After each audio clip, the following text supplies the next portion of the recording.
together. I'm not the person that does the kind of news judgment on a day-to-day basis.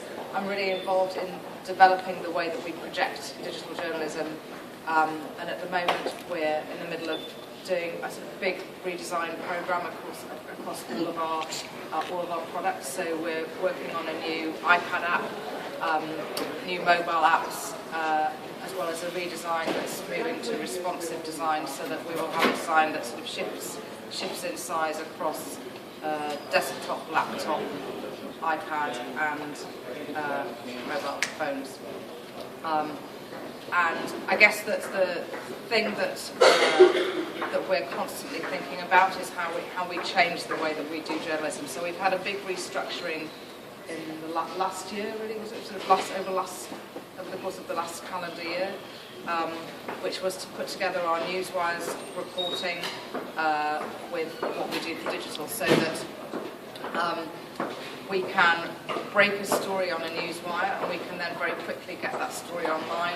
We can tweet it, we can send people alerts about it, and we will have links. We will have a link ready to a digital story that's ready to go.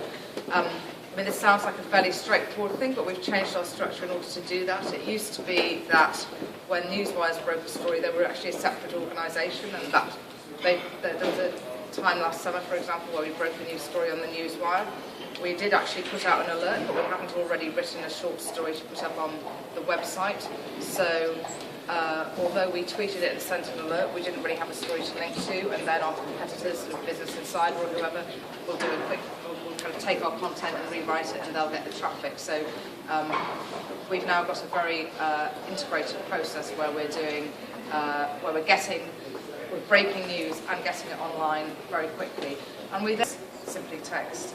And then at the other end of the spectrum, we've been doing these very experimental, what we call immersive stories.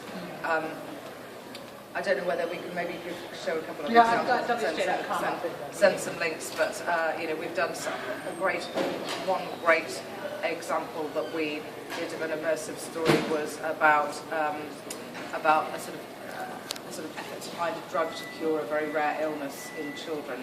And that was a very long piece of reporting, actually took years to do, it was years of research.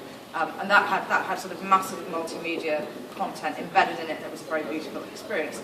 But in between those two things, what we're kind of moving towards is being able to sort of make a judgment and gauge how we want to project the story that's right for that story, both in terms of the type of content it is, and also how big a story it is, because obviously you're not going to do that treatment for every story.